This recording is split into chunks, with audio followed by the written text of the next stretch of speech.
ચાલો નમસ્કાર વિદ્યાર્થી મિત્રો। હવે આપણે ચોથો ગુણધર્મ આપણે એક ગુણધર્મ ભણ્યા ત્રિજ્યા, બીજો ગુણધર્મ આયનિક એન્થાલ્પી અને ત્રીજો આપણે ભણ્યા ઇલેક્ટ્રોન પ્રાપ્તિ એન્થાલ્પી। હવે આપણો ચોથો ગુણધર્મ છે વિદ્યુત ઋણતા,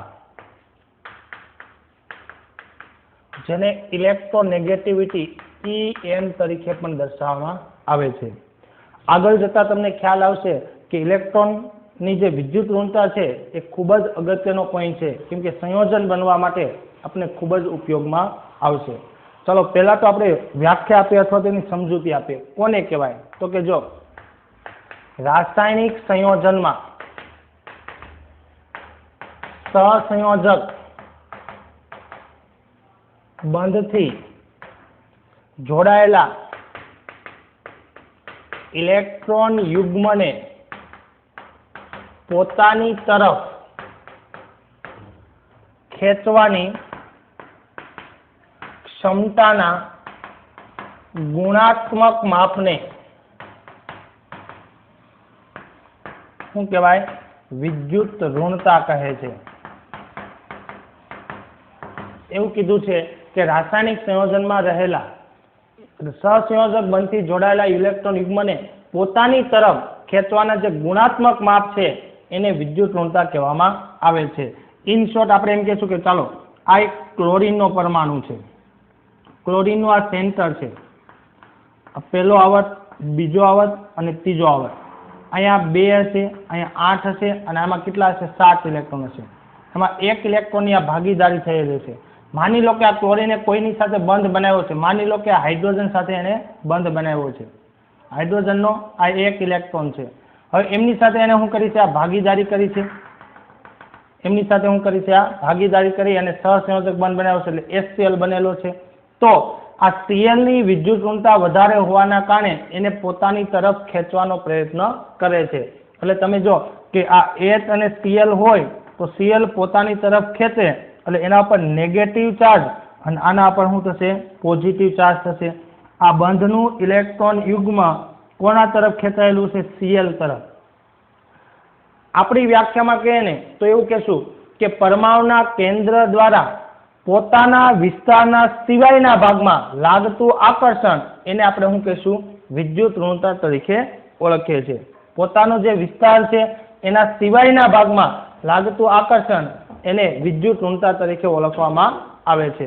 તો વિદ્યુત ઋણતા ની વ્યાખ્યા આપણે જુદી જુદી રીતે આપી શકીએ છીએ। ઓકે, ચાલો ફરીથી એકવાર સમજીએ। વિદ્યુત ઋણતા એટલે શું? કોઈ પણ પરમાણુ કેન્દ્ર, માની લો કે આપણે વાત કરીએ ફ્લોરિનની, માનો કે આ ફ્લોરિનનો પરમાણુ એક આવર્ત, આ બીજો આવર્ત છે, તો એનું કેન્દ્ર છે, એના પ્રોટોન દ્વારા આ પોતાના વિસ્તાર સિવાયના ભાગમાં જે આકર્ષણ દર્શાવે એ આકર્ષણને શું કહેવામાં આવે છે? વિદ્યુત ઋણતા તરીકે ઓળખવામાં આવે છે। આ વિદ્યુત ઋણતા છે। ખેંચવાની તીવ્રતા, ખેંચવાનું આકર્ષણ અને આપણે વિદ્યુત ઋણતા તરીકે દર્શાવી શકીએ છીએ। ઓકે, જો સામાન્ય રીતે વિદ્યુત ઋણતા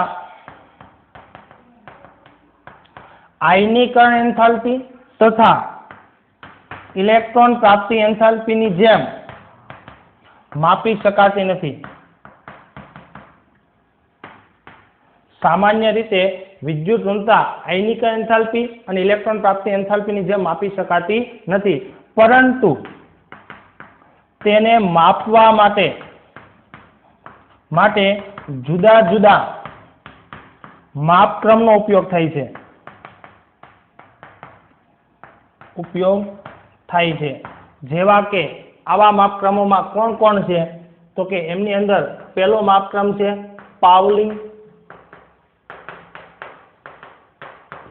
પાવલિંગનો માપક્રમ, બીજો માપક્રમ ઓલરોચોવ માપક્રમ અને મુલિકન જાફે માપક્રમ।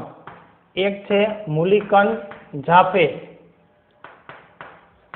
માપક્રમ અને ત્રીજો છે ઓલરોચોવ માપક્રમ। આવા 3 માપક્રમનો ઉપયોગ કરવામાં આવે છે: મુલિકન જાફે માપક્રમ, ઓલરોચોવ માપક્રમ। આ ત્રણ માપક્રમની મદદથી માપી શકાય, આની જેમ માપી શકાતું નથી. પરંતુ આ બધાની અંદર સૌથી સારામાં સારો માપક્રમ કોણ છે? પાઉલિંગ.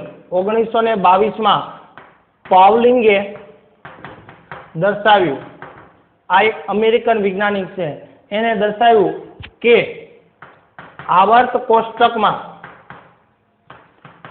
કોષ્ટકમાં ફ્લોરિનની ખેંચવાની વૃત્તિ સૌથી વધુ, તેનું મૂલ્ય 4 ધારી લીધું. તમે જો એને ધારણા કરી છે કે આવર્ત કોષ્ટકમાં સૌથી વધારે ખેંચવાની વૃત્તિ કોની છે? તો કે ફ્લોરિનની છે. અને એની ધારી લીધું કેટલું છે? તો કે 4. માને એટલે ફ્લોરિનનું મૂલ્ય કેટલું છે? 4. હવે એની સાપેક્ષે બાકીનાની વાત કરી. ચલો તેની સાપેક્ષે આ બાજુ કોણ આવશે? ઓક્સિજન. એની બાજુમાં કોણ આવશે? નાઇટ્રોજન. પછી કોણ આવશે? અહીંયા કાર્બન. અહીંયા કોણ આવશે? તો કે બોરોન આવશે. અહીંયા કોણ આવશે? તો કે બેરિલિયમ. અને અહીંયા કોણ આવશે? લિથિયમ. તો કમ્પેરિઝન કરીને તો જો આનું કેટલું છે? 3.5. આનું કેટલું છે? 3. આનું 2.5. આનું કેટલું છે? તો કે 2. 1.5. અને લિથિયમનું કેટલું ગણ્યું? 1 ગણ્યું. આ સાપેક્ષ માપ છે. ફ્લોરિનની સાપેક્ષે લિથિયમની ખેંચવાની ક્ષમતા કેટલી છે? તો કે એની 4 છે, તો આની કેટલી છે? 8. જો અહીંયા 8 ધાર્યું હોત તો આ કેટલું આવત? 2 આવત. અહીંયા 12 ધાર્યું તો આ કેટલું આવત? 3 આવત. અહીંયા 16 ધાર્યું હોત તો કેટલું આવત? 4 આવત. આ સાપેક્ષ મૂલ્ય છે. એ રીતે માની લો કે અહીંયા ક્લોરીન છે, તો ક્લોરીનનું એને સાપેક્ષ મૂલ્ય ધારી લીધું છે. કેટલું? તો કે 3. કેટલું ધારી લીધું છે? 3. પછી નીચે જશું, બ્રોમિનનું એને કેટલું ધાર્યું છે? કાંઈક 2.8 મૂલ્ય ધાર્યું છે. એ જ પ્રમાણે આયોડિનનું એને 2.5 ધાર્યું છે. આયોડિનનું કેટલું ધાર્યું છે? 2.5. આ રીતે એને સાપેક્ષ મૂલ્ય ધાર્યું છે. ચલો, ક્લોરીનની આ બાજુમાં આવશે કોણ? તો કે સલ્ફર. સલ્ફરનું કેટલું ધાર્યું છે? 2.5. બરાબર. સલ્ફર. અહીંયા કોણ આવશે? ફોસ્ફરસ. અહીંયા કોણ આવશે? સિલિકોન. અહીંયા કોણ આવશે? એલ્યુમિનિયમ. અહીંયા કોણ આવશે? મેગ્નેશિયમ. અને અહીંયા કોણ આવશે? સોડિયમ. ઓકે. તો સોડિયમનું મૂલ્ય કેટલું છે? 0.9. આનું કેટલું છે? તો કે 1.2. આનું 1.5. આનું કેટલું છે? 1.8. આનું 2.1 આપણને જોવા મળે છે. આ સાપેક્ષ મૂલ્ય છે. જો ફ્લોરિનની સાપેક્ષે એને ધારણા કરી છે. હવે તમને પ્રશ્ન થાય કે ફ્લોરિનનું કેમ વધારે? તો આપણે જાણીએ છીએ કે આવર્ત કોષ્ટકમાં ફ્લોરિનનું કદ નાનું છે, કેમ કે આ બાજુથી આ બાજુએ તો કદ શું થાય? ઘટે. બરાબર. પછી નીચેથી ઉપર જઈએ તો શું થાય? કદ ઘટે. એનો મતલબ આ કોર્નરમાં ફ્લોરિનનું કદ કેવું છે? નાનું હશે. અને જેટલું કદ નાનું એટલું બાહ્ય વિસ્તારમાં આકર્ષણ કેવું હશે? વધારે આપણને જોવા મળે છે. માટે ફ્લોરિનની ખેંચવાની ક્ષમતા સૌથી વધારે છે. યાદ રાખજો, આવર્ત કોષ્ટકની અંદર ફ્લોરિન એ રાજા કહેવાય. શું કહેવાય? રાજા કહેવાય. ફ્લોરિનની તાકાત કેવી છે? કોઈ પણની પાસેથી ઇલેક્ટ્રોન ખેંચી શકે છે. ફ્લોરિન ક્યારેય કોઈને ઇલેક્ટ્રોન આપતો નથી. હંમેશા એની વૃત્તિ ખેંચવાની હોય છે. ફ્લોરિનની વૃત્તિ કેવી હોય છે? ખેંચવાની હોય છે. યાદ રાખજો, ફ્લોરિન એ આવર્ત કોષ્ટકનો રાજા છે. અને રાજા હોવાના કારણે એ કોઈ પણ પાસેથી ઇલેક્ટ્રોન ખેંચી શકે. અને બીજા નંબરે કોણ છે? તો કે ઓક્સિજન. ઓક્સિજન એ શું છે? પ્રધાન. એ શું છે? પ્રધાન. તમે જો ફ્લોરિન એ બધા જ પાસેથી ઇલેક્ટ્રોન ખેંચી શકે છે. ઓક્સિજન બધા પાસે ખેંચે કે પણ એક ફ્લોરિન પાસે ખેંચી શકતો નથી. બીજા નંબરની વિદ્યુત ઋણતા કોની છે? ઓક્સિજનની આપણને જોવા મળે છે. તમે જોઈ શકો છો, આ ફ્લોરિન છે અને આ કોણ છે? ઓક્સિજન છે. યાદ રાખજો, ફ્લોરિન ક્યારેય પણ ઇલેક્ટ્રોન આપતો નથી. ફ્લોરિનનું કદ નાનું હોવાના કારણે એની ખેંચવાની વૃત્તિ કેવી હોય? વધારે આપણને જોવા મળે છે. આપણે એક ઉદાહરણ લઈએ. દાખલા તરીકે એક નાનું ગામ છે. બરાબર. એક વ્યક્તિ છે ને પાવરફુલ છે, કેમ કે એનો અસરકારક વીજભાર કેવો હશે? વધારે છે. ફ્લોરિન માની લો કે નાના ગામની અંદર રહી છે. નાના ગામની અંદર પોતે પાવરફુલ છે, તેનું ગામ તો એને નાનું પડે છે, તો એ શું કરશે? એના ગામ સિવાયના ભાગમાં શું દર્શાવશે? આકર્ષણ દર્શાવશે. ટૂંકમાં એની પહેચાન વધારશે. તો એની વિદ્યુત ઋણતા કેવી કહેવાય? વધારે કહેવાય. માની લો કે હું એમ કહું કે એક વ્યક્તિ છે, એનું ગામ કેવું છે? મોટું છે. અને વ્યક્તિનો પાવર કેવો છે? ઓછો છે. તો એને ગામ પૂરતું કેવું હશે? મર્યાદિત હશે. એટલે બાહ્યતમ વિસ્તારમાં એનું આકર્ષણ કેવું થશે? ઓછું થશે. સમજ પડે છે? તમે જો, જેમ કદ નાનું એટલે કદ સાથે પણ એનો સંબંધ આપણને જોવા મળે છે. આમ કેટલીક બાબતો વિદ્યુત ઋણતા વિશે આપણે કહીએ તો જો, કોઈ પણ તત્વની વિદ્યુત ઋણતા અચળ હોતી નથી. કોઈ પણ તત્વની વિદ્યુત ઋણતા અચળ હોતી નથી. તે બીજા કયા તત્વ સાથે જોડાયેલો છે તેના પર આધાર રાખે. બીજા કયા તત્વ સાથે જોડાયેલો છે તેના ઉપર એ આધાર રાખે છે. આમ જોઈએ તેને માપી શકાય તેવી રાશિ નથી, પણ તેને કયા પ્રકારના બળથી જોડાય છે તેની આગાહી કરવામાં મદદરૂપ થાય છે. તમે જો તે માપી શકાય તેવી રાશિ નથી, પરંતુ તત્વો કયા પ્રકારના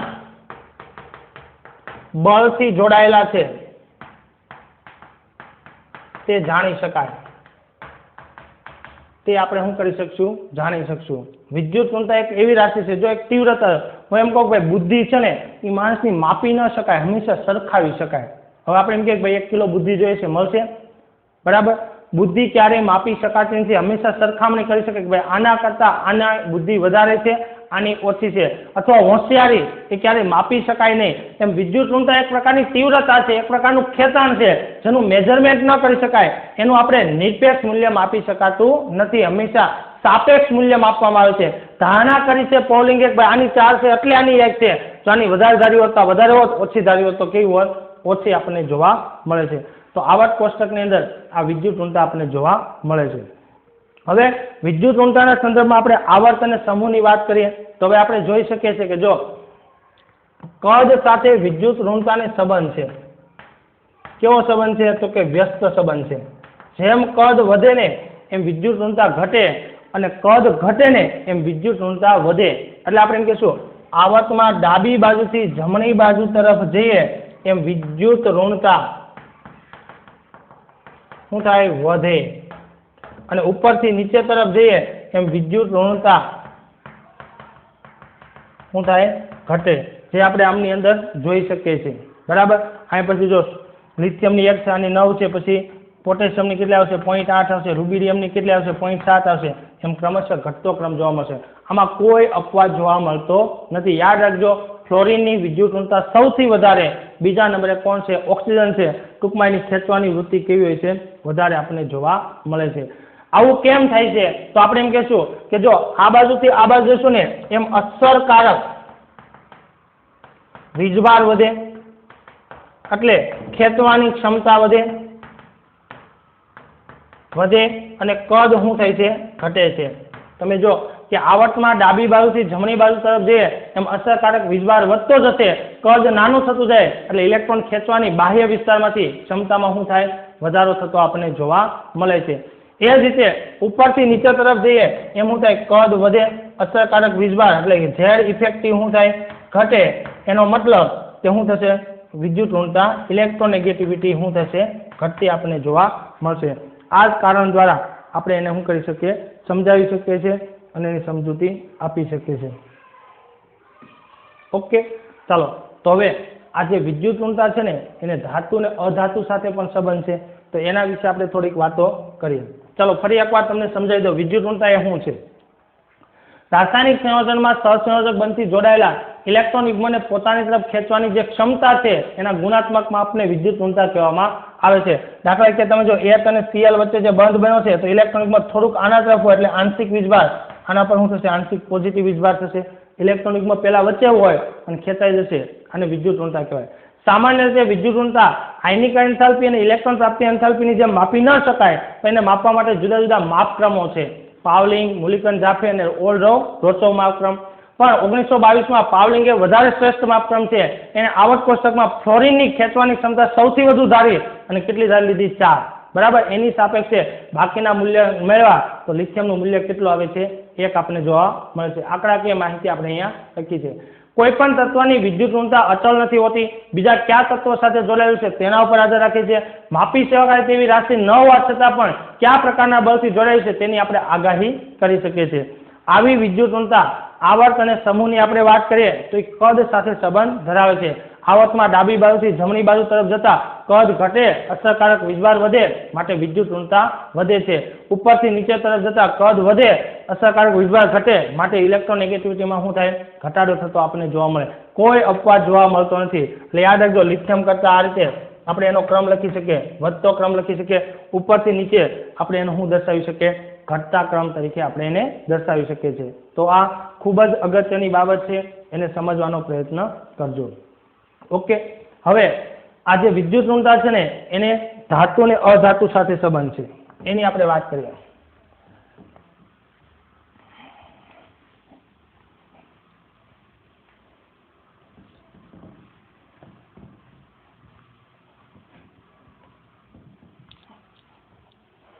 આખી હું તમને સિરીઝ લખાવું છું. જો કદ છે ને, કદની સાથે આયનીકરણ એન્થાલ્પીને વ્યસ્ત સંબંધ.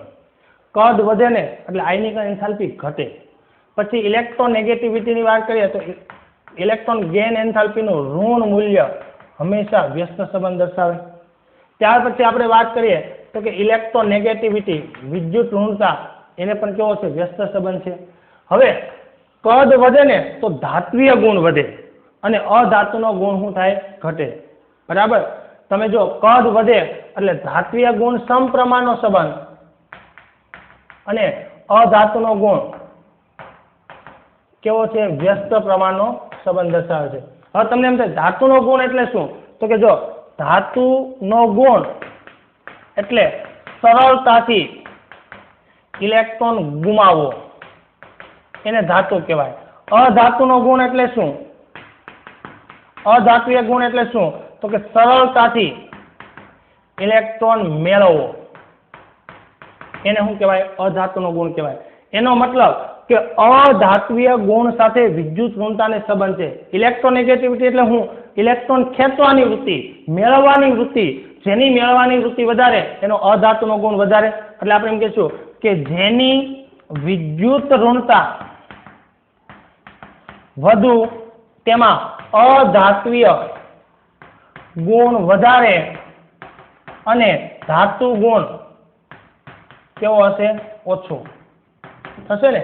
કેમ કે તમે જો ઇલેક્ટ્રોનેગેટિવિટી અને અધાત્વીય ગુણ સમપ્રમાણમાં છે, આ બે કેવા છે? વ્યસ્ત પ્રમાણમાં છે. એટલે જેની વિદ્યુત ઋણતા વધારે એની અધાત્વીય ગુણ એટલે ફ્લોરિનની વિદ્યુત ઋણતા વધારે તેનો અધાતુ ગુણ પણ કેવો છે? સૌથી વધારે આપણને જોવા મળશે. દાખલા તરીકે તમે જો કે આવર્તમાં ડાબી બાજુથી જમણી બાજુ તરફ જતા અધાતુનો ગુણ વધે, ઉપરથી નીચે તરફ જતા અધાતુ ગુણ શું થાય? ઘટે. આવું થશે. તો એ જ રીતે એનાથી ઉલટું ધાતુ ગુણ શું થશે? ઘટે. અને અહીંયા ઉપરથી નીચે તરફ જતા ધાતુ ગુણ શું થશે? વધારો આપણને જોવા મળશે. તો ધાતુ ને અધાતુ સાથે આપણે આ સંબંધ જોવા મળે છે. તો એના સંદર્ભની અંદર આપણે એક કોષ્ટક આપેલું છે. બરાબર. કોષ્ટકની અંદર આપણે દર્શાવીએ. જો આ એક આપણો આવર્ત કોષ્ટક છે.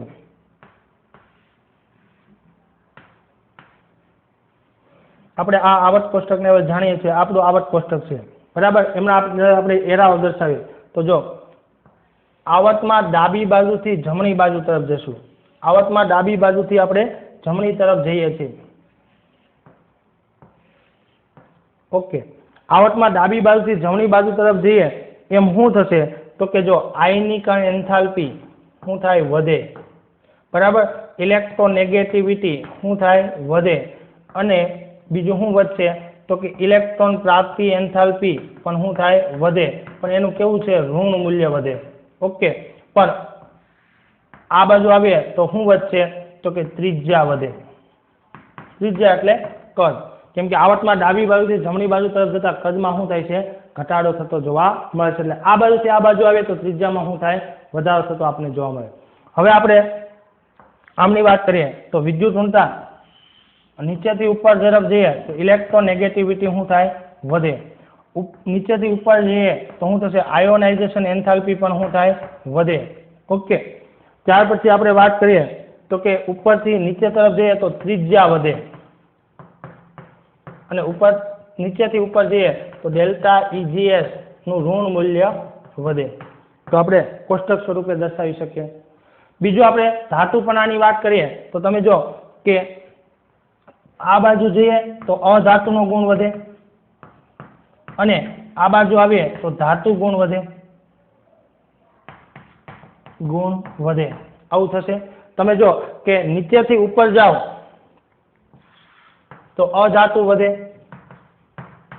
અને ઉપરથી નીચે આવો તો શું થશે? ધાતુ ગુણ વધે. તમે જો અહીંયા મેં કેટલા 6 ગુણધર્મ દર્શાવે છે. આવર્તની અંદર એનો જે ટ્રેન્ડ છે ને સામાન્ય ટ્રેન્ડ એમની આપણે વાત કરી. આ બાજુથી આ બાજુ જઈએ તો કેટલું, તો કે જો આયનિકરણ એન્થાલ્પી વધે, આ વધે, આ વધે અને આ વધે, 4 વસ્તુ વધશે. બરાબર, 2 વસ્તુ ઘટશે. કઈ, તો કે કદ અને ધાતુ ગુણ. આ બાજુથી આ બાજુ જશું તો 2 વસ્તુ ઘટશે. કઈ કઈ ઘટશે, તો કે જો એક આ ઘટશે અને બીજું ત્રિજ્યામાં શું થાય, ઘટાડો થતો આપણને જોવા મળે છે. ઉપરથી નીચે આવશું તો 2 વસ્તુ શું થશે, વધશે. એક કદ વધશે ને ધાતુય ગુણ વધશે. બાકીના 4 શું થશે, ઘટશે. પણ નીચેથી ઉપર જશું તો 4માં શું થશે, વધારો થતો આપણને જોવા મળશે. તો આ ટ્રેન્ડ છે.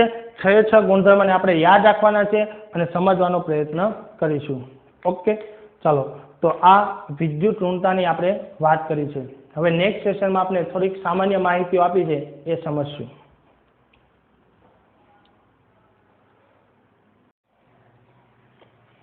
ચાલો, હવે જો આપણે છેલ્લે 4 ગુણધર્મ ભણ્યા.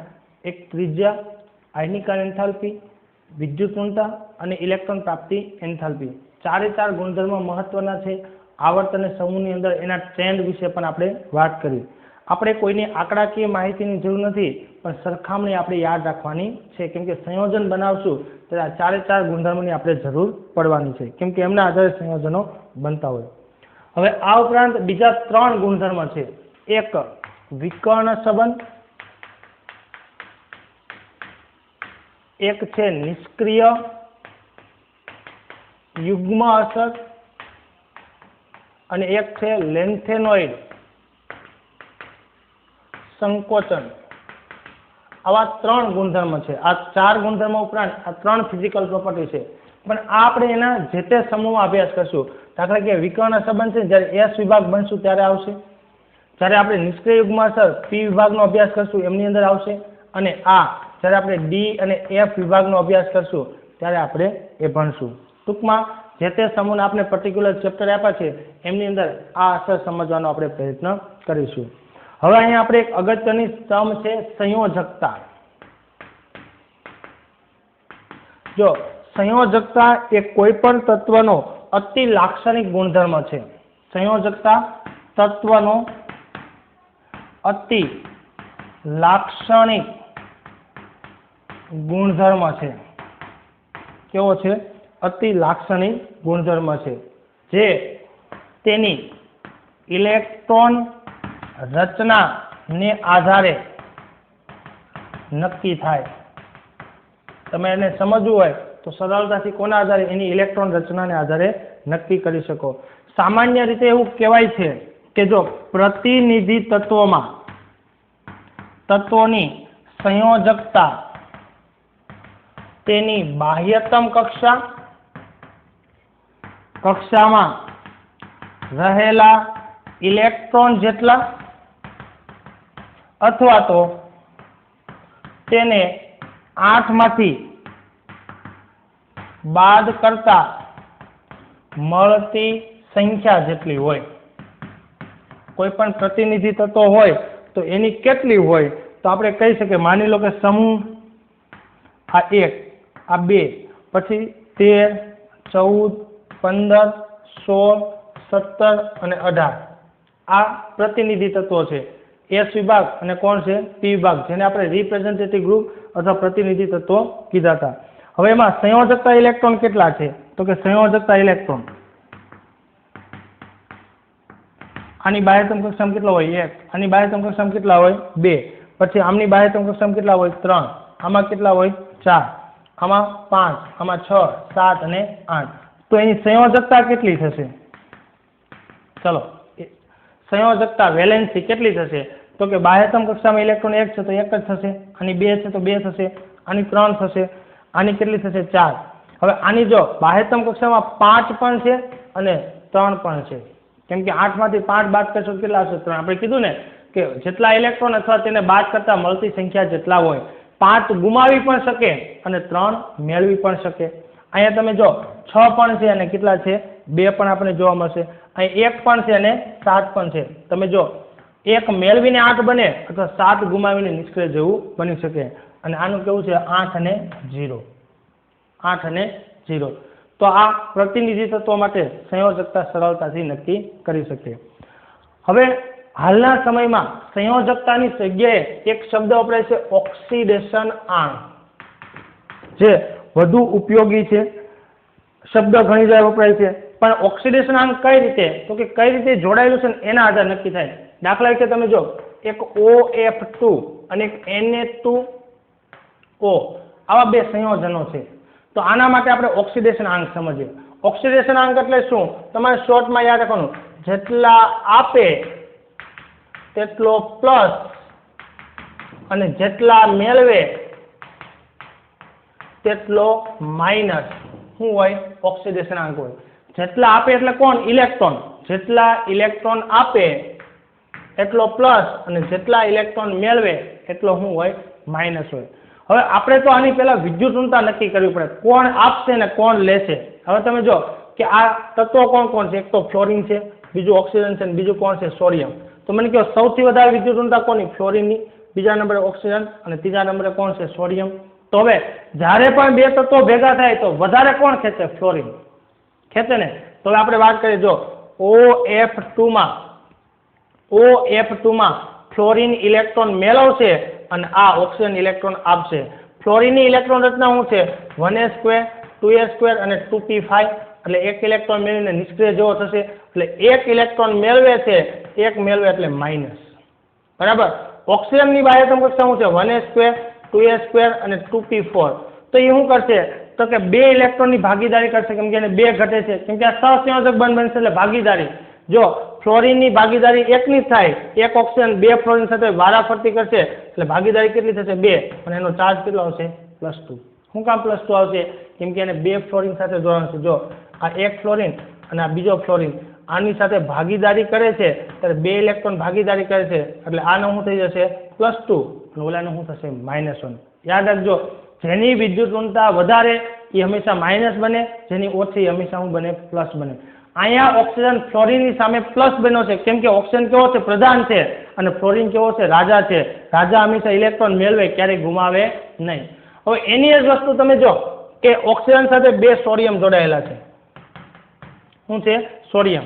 તો સોડિયમની ઇલેક્ટ્રોન રચના શું છે, 1s2 2s2 અને 2p6 અને 3s1. તે સરળતાથી એક ઇલેક્ટ્રોન ગુમાવશે એટલે કોણ મેળવશે, આ મેળવશે, એટલે બે પાસેથી એક મેળવશે, એટલે આ શું થશે, -2. આ બે એક આપે છે એટલે શું થશે, +1 થશે. એટલે કોનો કેટલો ઓક્સિડેશન આંક છે ને એમનો આધાર કયા તત્વ સાથે જોડાયેલું છે ને એના ઉપર ડિપેન્ડ કરે છે. યાદ રાખજો, સંયોજકતા તો આપણે આ કહી શકીએ છીએ, કેટલા આપે ને કેટલા મેળવી શકે, પરંતુ સંયોજકતા તો આપણે નક્કી કરી શકીએ છીએ, પણ ઓક્સિડેશન આંક એવો શબ્દ છે કે તત્વ કઈ રીતે જોડાયેલું છે, કેટલી ભાગીદારી કરે છે, આ બધી બાબતો ઉપર આધાર રાખે છે. જેની વિદ્યુત ઋણતા વધારે એ હંમેશા ઇલેક્ટ્રોન મેળવશે, જેની વિદ્યુત ઋણતા ઓછી એ હંમેશા ઇલેક્ટ્રોન ગુમાવવાનું વલણ દર્શાવે છે. તો આપણે આ આવર્ત કોષ્ટકની અંદર કેટલાક સમૂહ છે એ સમૂહના આપણે હાઇડ્રાઇડ અને ઓક્સાઇડ બનાવવાનો પ્રયત્ન કરીએ, એટલે આપણે ખ્યાલ આવશે.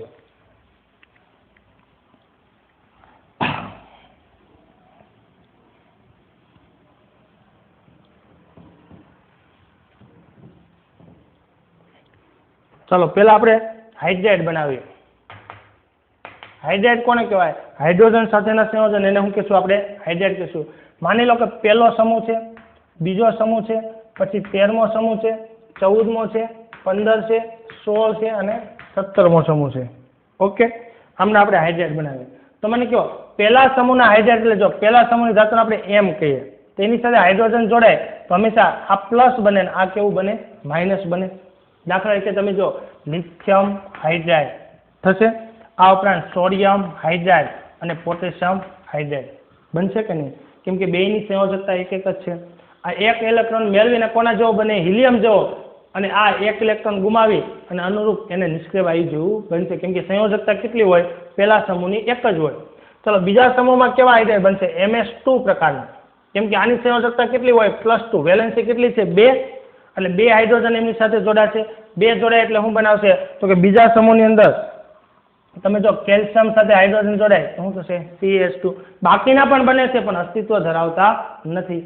તમે જો એક કેલ્શિયમ સાથે બે હાઇડ્રોજન, બે ઇલેક્ટ્રોન આપશે એટલે કેલ્શિયમ કેવો બની જશે, +2. આ બે એક એક કેવા બનશે, માઇનસ બનશે. ચલો 13મા સમૂહની વાત કરીએ તો તમે જો 13મા સમૂહમાં MS3 પ્રકારના બનાવશે. કેવા બનાવશે? MS3 પ્રકારના હાઇડ્રાઇડ બનાવશે. એટલે જો એલ્યુમિનિયમનો હાઇડ્રાઇડ પછી બોરોનનો હાઇડ્રાઇડ છે ને BS3 જ બને પણ એકલો અસ્તિત્વ ન ધરાવે એટલે BS3 બે વાર હોય દ્વિઅણુ તરીકે એટલે એને લખાય છે હું B2S6. શું લખાય છે? B2S6. એકલો અસ્તિત્વ ધરાવતો નથી, દ્વિઅણુ તરીકે અસ્તિત્વ ધરાવે છે. પછી આમની વાત કરીએ તો જો MS4 પ્રકારના હાઇડ્રાઇડ એટલે જો કાર્બન એટલે SiS4 પછી કાર્બન સિલિકોન જર્મેનિયમ અને SN આવા હાઇડ્રાઇડ બનાવશે. MS4 પ્રકારના હાઇડ્રાઇડ બનાવશે. હવે 15મા સમૂહની વાત કરીએ તો હવે તમે જો 15મા સમૂહની અંદર MS3 પ્રકારના હાઇડ્રાઇડ બનાવશે. કેવા? MS3 પ્રકારના. કેમ કે 3 ઇલેક્ટ્રોન એ શું કરશે? મેળવશે. એટલે આમાં ઉલટું થઈ જશે. આમાં હાઇડ્રોજન પ્લસ થઈ જશે ને આ કેવું થશે? માઇનસ. આમાં હાઇડ્રોજન કેવો હતો? માઇનસ હતો. અહીંયા હાઇડ્રોજન કરતા નાઇટ્રોજનની વિદ્યુત ઋણતા શું થશે? વધી જશે. દાખલા કે નાઇટ્રોજન એમોનિયા છે ને હાઇડ્રોજન છે તો આની વિદ્યુત ઋણતા વધારે એટલે આ -3 બનશે અને આ કેવો બનશે? +1 બનશે. બરાબર. અહીંયા કાર્બન છે કેવો છે? આ +1 બનશે અને આ કેવો છે? -4 હશે. પણ આ બધામાં કેવું હતું? હાઇડ્રોજન માઇનસ હતું. સમજ પડે છે? પણ સંયોજકતા અનુસાર જોડાશે. તો એમની અંદર તમે જો ફોસ્ફરસ સાથે PS3 આપણે કીધું ને કે 15મા સમૂહની સંયોજકતા કાં તો 5 હોય કાં તો 3 હોય તો સરળ કઈ પડશે? 3 વાળી PS3 પછી આર્સેનિક S3 અને SbS3 એના તત્વો છે એવા હાઇડ્રાઇડ બનાવશે. ચલો 16મી ફેમિલીની વાત કરીએ તો એ બનાવશે M2S પ્રકાર સોરી 2 છે એટલે MS2 પ્રકારના બનાવશે. બરાબર. એટલે જો 2 હાઇડ્રોજન છે એમની સાથે એક ઓક્સિજન જોડે એટલે H2O પછી S2S પછી S2Se S2T આવા હાઇડ્રાઇડ બનાવશે. બરાબર. અને અહીંયા પાછા કેવા બનશે? MS પ્રકારના હાઇડ્રાઇડ. તો જો HCl HBr HI HF આવા હાઇડ્રાઇડ બનાવશે. ઓકે. આપણે H આગળ લખીએ અને M પાછળ લખીએ તો પણ ચાલે સરળતા માટે. અહીંયા આપણે M લખશું, અહીંયા હું લખશું M લખશું. ઓકે. એમની જગ્યાએ X પણ તમે લખી શકો છો. અધાતુ માટે X વાપરો, ધાતુ માટે હું વાપરો M વાપરી શકો છો. ટૂંકમાં આવા હાઇડ્રાઇડ બનાવશે. તો એની સંયોજકતા અનુસાર થયું. હવે માની લો કે એના ઓક્સાઇડ બનાવવા છે. આપણે શું બનાવવું છે? એના ઓક્સાઇડ. તો જો પહેલો સમૂહ છે ને હંમેશા M2O પ્રકારના ઓક્સાઇડ બનાવે. કેમ M2O? કેમ કે આમની સંયોજકતા 2 છે તો આની કેટલી છે? પ્લસ. તો પરસ્પર ગુણવા પડે. શું કરવા પડે? ગુણવા પડે. ચાલો અહીંયા જો 2 હરખા છે એટલે +2 ને -2 એટલે MO પ્રકારના. અહીંયા શું બનશે? M2O3 પ્રકારના. અહીંયા શું બનશે? MO2 પ્રકારના. આની +2 અને +4 એટલે MO2 પ્રકારના બનશે. પછી આમની આપણે વાત કરીએ તો આમાં 2 પ્રકારના બનશે. એક તો M2O3 પ્રકારના અને એક M2O5 પ્રકારના. આ 2 પ્રકારના બનાવી શકાય. પછી અહીંયા MO3 પ્રકારના બનશે અને અહીંયા બનશે M2O7 પ્રકારના. આવા ઓક્સાઇડ બનશે. ચાલો આપણે એમના ઉદાહરણ લખીએ. તો જો લિથિયમ સોડિયમ પોટેશિયમ ના ઓક્સાઇડ બનશે સંયોજકતા અનુસાર. પછી અહીંયા MgO CaO કેલ્શિયમ O અને બેરિયમ O એના ઓક્સાઇડ બનશે. પછી અહીંયા તમે જો B2O3 L2O3 જેને આપણે બોક્સાઇડ કહીએ છીએ. પછી Ga2O3 અને ઇન્ડિયમ 2O3 આના શું છે? ઓક્સાઇડ બનશે. પછી અહીંયા આ તો આપણે સામાન્ય છે જો CO2 છે પછી SiO2 છે પછી GO2 છે પછી SnO2 અને PbO2 આ બધા એના સામાન્ય ઓક્સાઇડ છે. આમાં 2 પ્રકારના બનશે. જો 3 સંયોજકતા વાળા એટલે N2O3 પછી P2O3 પછી S2O3 પછી Sb2O3 અને બિસ્મથ 2O3. બરાબર. 5 વાળા બનાવે તો N2O5 પછી P2O5 પછી S2O5 અને Sb2O5. બિસ્મથનો +5 ઓક્સિડેશન અવસ્થા જોવા મળતી નથી કેમ કે બિસ્મથ કેવો છે? પાછો ધાતુ છે. ધાતુની એ જોવા મળશે નહીં. હવે આ એકલું ન રહી શકે એટલે 2 અણુ એટલે આ 4 થઈ જાય તો આ કેટલા થઈ જાય? 6. આ 4 થશે તો આ કેટલા થશે? 10. એકલું અસ્તિત્વ ધરાવતું નથી, દ્વિઅણુ તરીકે અસ્તિત્વ ધરાવે છે. આમની આપણે વાત કરીએ તો SO3 પછી SeO3 અને TO3 આવા બનાવશે અને છેલ્લે ક્લોરીન આવા ઓક્સાઇડ બનાવે તો ClO7 આપણને જોવા મળશે. ટૂંકમાં આવા ઓક્સાઇડ આપણને જોવા મળશે. તો આ રીતે એની સંયોજકતા અનુસાર એના સંયોજનો બને છે. હવે આપણે એક પ્રશ્ન પૂછ્યો છે કે આવર્ત કોષ્ટકનો ઉપયોગ કરી કોયડા નંબર 3.8 આવર્ત કોષ્ટકનો ઉપયોગ કરી નીચેના સંયોજનના આણ્વિક સૂત્રની આગાહી કરો. સિલિકોન અને બ્રોમિન અને આયોડિન એલ્યુમિનિયમ અને સલ્ફર. જો એક આપ્યું છે તમને સિલિકોન અને બીજું આપ્યું છે બ્રોમિન અને બીજું આપ્યું છે આપણે એલ્યુમિનિયમ અને બીજું આપ્યું છે સલ્ફર. ઓકે, ચલો કઈ રીતે સૂત્ર બનાવો આ સમજજો. સૂત્ર કઈ રીતે બનાવો? જો સિલિકોન સમૂહ 4 નું છે એટલે અહીંયા કેટલા છે? 4. બ્રોમિન 17માં સમૂહ એટલે 1 મેળવો એટલે કેટલી સંયોજકતા લેવાની? 1 લેવી સરળ પડશે. હવે પરસ્પર ગુણી દેવાનું. તમે જો કે આ 4 ગુમાવે છે, આ 1 જ મેળવે છે તો બેલેન્સ નથી. આને અહીંયા ગુણો તો 1 લખવાની જરૂર નથી, પણ 4 અહીંયા આવશે તો સૂત્ર શું થશે? જો આ અહીંયા આવશે, આ અહીંયા આવશે, 1 લખવાની જરૂર નથી એટલે સૂત્ર શું થશે? SiBr4 થશે ને. સમૂહ 14 નું તત્વ હોવાના કારણે 4 ઇલેક્ટ્રોન ગુમાવશે તો 4 ભાગીદારી કરશે, પણ બ્રોમિન તો કેટલી કરી શકશે? 1 જ, કેમ કે એને 1 જ ઇલેક્ટ્રોન ઘટે છે. 17મા સમૂહનું છે એટલે એવા 4 બ્રોમિનની જરૂર પડશે. એટલે તમારે શું કરવાનું છે? પરસ્પર ગુણી દેવાનું છે. આ માનો કે એલ્યુમિનિયમ આપણે કેટલું આપ્યું છે? 3. 13મા સમૂહનું છે એટલે બાહ્યતમ કક્ષામાં સંયોજકતા કેટલી હોય? 3. સલ્ફર કેટલા? તો કે 2 મેળવે. કેમ કે જો સલ્ફરની વિદ્યુત ઋણતા વધારે, આની ઓછી. બ્રોમિનની વિદ્યુત ઋણતા વધારે, આની કેવી છે? ઓછી. જેની ઓછી એ હંમેશા ગુમાવે, જેની વધારે એ હંમેશા શું કરશે? મેળવશે. તમે જો સલ્ફર 2 જ મેળવી શકે, 2 કરતાં વધારે મેળવી શકતો નથી. તમારે નક્કી કરવાનું કે ભાઈ બ્રોમિનમાં 1 હું કામ લખ્યું, 7 કેમ ન લખ્યું? કારણ કે બ્રોમિન હંમેશા સિલિકોન સામે ઇલેક્ટ્રોન મેળવશે અને મેળવવાના હોય તો હંમેશા 7 1 જ મેળવી શકે, 7 મેળવી શકતો નથી. ગુમાવવાના હોય તો 7 ગુમાવે. ચલો પરસ્પર ગુણશું તો શું આવશે? તો કે એલ્યુમિનિયમ કેટલા? 2 અને સલ્ફર કેટલા? 3. 1 એલ્યુમિનિયમ કેટલા? 3 ગુમાવે તો 2 કેટલા ગુમાવશે? 6. અહીં 1 સલ્ફર 2 તો 3 કેટલા છે? 6. 2 કેવા થઈ ગયા? ઇક્વલ. અહીં તમે જો 1 સિલિકોન 4 તો 1 બ્રોમિન 1 તો 4 કેટલા છે? 4 ઇક્વલ થઈ ગયું. આ રીતે આપણે એના સંયોજનો બનાવી શકીએ છીએ. તો આવા સંયોજન બનાવવાના પ્રશ્ન પણ તમને પૂછી શકે છે, એ પ્રશ્ન પણ યાદ રાખવાના છે. હવે આપણે બીજા સમૂહની અંદર કેટલીક અનિયમિતતા છે અને પ્રતિક્રિયાત્મકતા છે એનો છેલ્લો લેક્ચર છે એનું આપણે ડિસ્કશન કરીશું.